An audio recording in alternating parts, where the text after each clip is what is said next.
Hello, I'm Jim Leaviss from M&G, and today I'm here with Philip Coggan, journalist at The Economist. You'll know him from Bartleby, Buttonwood, previously at the FT as well, amongst other things.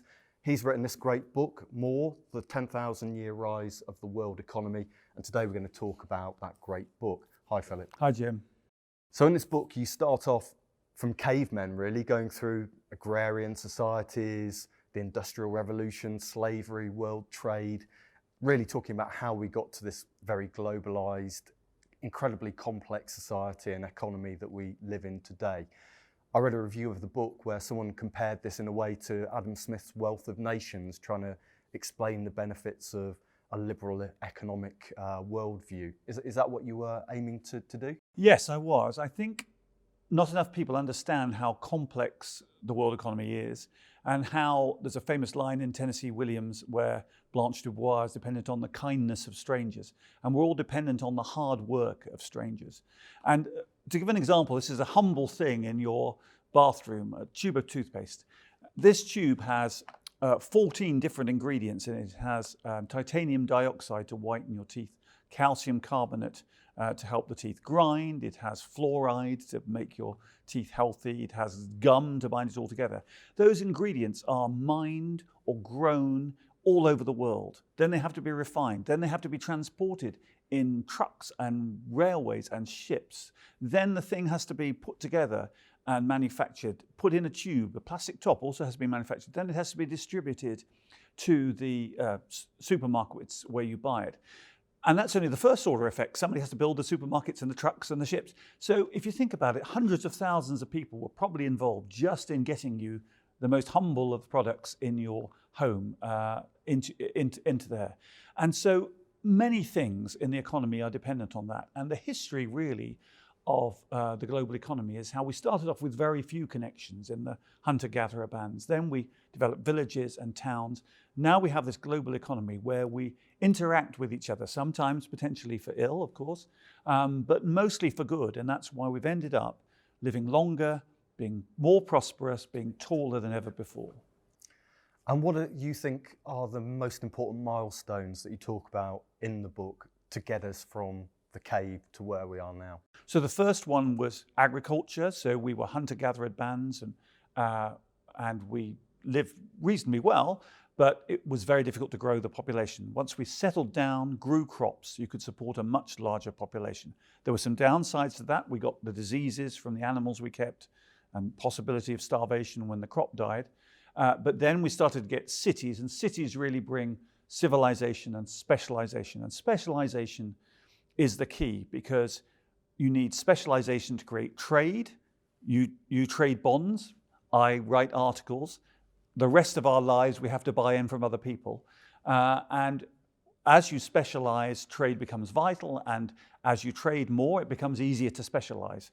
And those two things go together. And there was a long, slow build-up of activity, but it wasn't really until 1500 you get the second big change in the world, where we get the first genuine step in globalization. The Europeans discover America, and you get this global trading system, which has its bad aspects again, slaves being transported to Africa, but then goods being transported from Americas to Europe, and Europe using the silver it acquired in the Americas to buy goods from China, like silk, like porcelain, and then so you genuinely have a global trading system for the first time.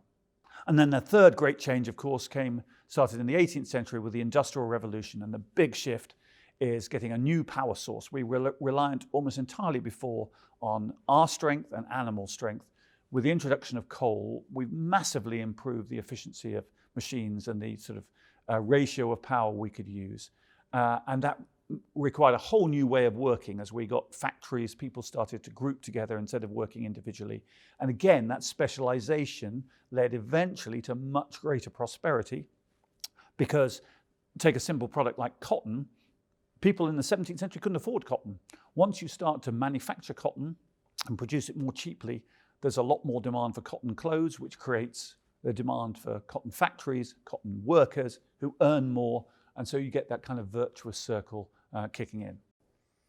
And on that, so some people have argued that actually it was the growth of consumption that really drove the last big leg of economic growth and made everyone richer. You know, the fripperies, people owning pocket watches for the first time, and today the rampant consumer society that we live in now. Do you believe that the consumer society has been dramatically transformative for the world society? And what happens if we move to a kind of post-consumerist world as part of our desire to save the planet? Peak stuff, as it's been called. Yes, what's been called the Industrious Revolution occurred. So workers in the 18th century wanted stuff like pocket watches, tea, utensils. I mean, you have to go back 600 years and think, you had basically nothing in your hut but maybe some straw for bedding and a pot for cooking. And now we have all these different things. Yes, absolutely. I think people can be a bit sniffy about consumption. It was often the upper classes looking down on the lower classes for wanting things. There used to be laws that the lower classes couldn't wear certain types of clothes because they didn't want them aping our betters. But consumption is a product of choice. People want to buy things and they like to acquire things. And we have got a lot more efficient at acquiring things. So what happens in the future as we try to deal with the environment? Well, one big shift we've noticed is people are buying less stuff and buying more experiences. And we're buying, of course, more things virtually. We don't listen to our music on a vinyl disc or a CD anymore. We listen to it all online. We consume video games online. And so many more of those experiences will be virtual and will require no great drain on the resources of the planet. But yes, it is one of the biggest challenges going forward. We've made enormous progress so far. How do we actually square our desire to limit carbon emissions with the need to improve living standards? Because there are still 1 billion people in global poverty who need, we haven't solved all the problems yet, who need to be enriched.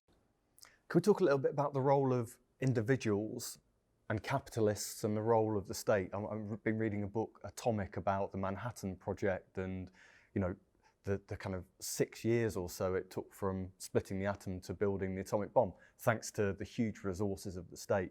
To what extent has economic progress been the product of individualism, and to what extent has it been centrally managed?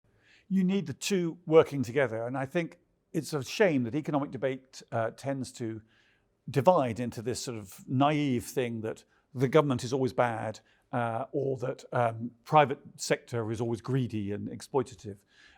There's a famous line from Ronald Reagan, which was the 9 most frightening words are, "I'm from the government and I'm here to help." But actually, Ian Morris is another historian, said, no, the most frightening words are, "There is no government and I'm here to kill you."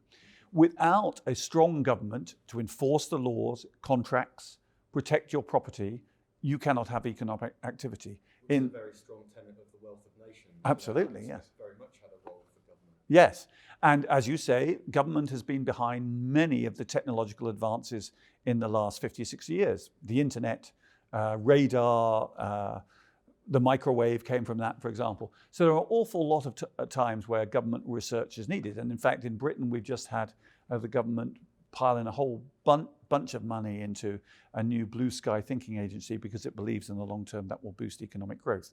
And you've settled down in most of the Western nations with government spending about 30 to 50% of GDP in between it. And we're always arguing, whether it should be 2% of GDP either way. But nobody is seriously saying we should be going back to Victorian levels of 10%. And the problems we face are often collective action problems. So the coronavirus scare at the moment, that's something that would be best solved with governments acting together. And we're seeing, governments investing money in research to try and produce a vaccine, and many different companies and governments around the world competing to produce a vaccine fastest. Well, that's a fantastic thing about globalisation. We can sort of ride off the brains of the brightest people from everywhere instead of just relying on the brains of the people in the little town that we live in.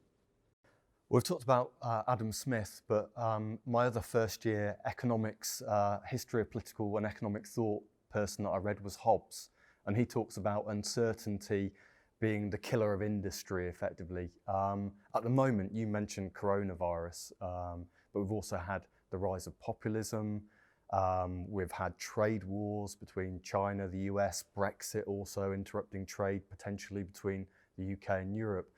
Does this put at threat the next 100,000 years of economic growth? I think it does. And if you go back into history, we had that steady climb from, say, 1750 up to 2007.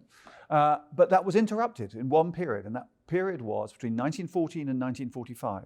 You had the rise of nationalism, you had trade fall as a percentage of GDP, and in that period we had the Great Depression and 2 world wars. And it was only after we escaped from that period, trade opened up again after the Second World War, that we got the enormous burst of prosperity in Western Europe. And then in the late 20th century, we got China, India, coming into the global trading system and taking another billion people out of poverty. So the lesson we should learn from history is it's the connections between us that make us stronger, and the connections between us which will keep us prosperous. If we decide to close all the borders and make everything on our own, that will make us poorer, not wealthier. You know, it's as if London decided to cut itself off from the rest of the country, or if people in Surrey wouldn't trade with people in Sussex. And there's a lovely example that I found in the book was about the guy who decided to make his own toaster from scratch, getting all the raw materials. It took him a couple of years, I think, and when he turned it on, it lasted for 2 seconds before it burnt out. And it probably cost him thousands of pounds. We can't do everything ourselves in the modern sophisticated economy. You and I, with the best will in the world, could not produce this tube of toothpaste because we wouldn't know enough and we wouldn't have the resources to do it. So the great danger of the next few years is if populism results in this kind of endless turning in. US puts up barriers to Europe, Europe retaliates, China retaliates, and we go in ourselves. And that's what happened in the 30s, and that's what we don't want. Philip, thank you very much. Other brands of toothpaste are available. Philip's book, More, The 10,000-Year Rise of the World Economy, is available now. It's great. It's a must-read for anyone interested in economics. Thank you very much for watching.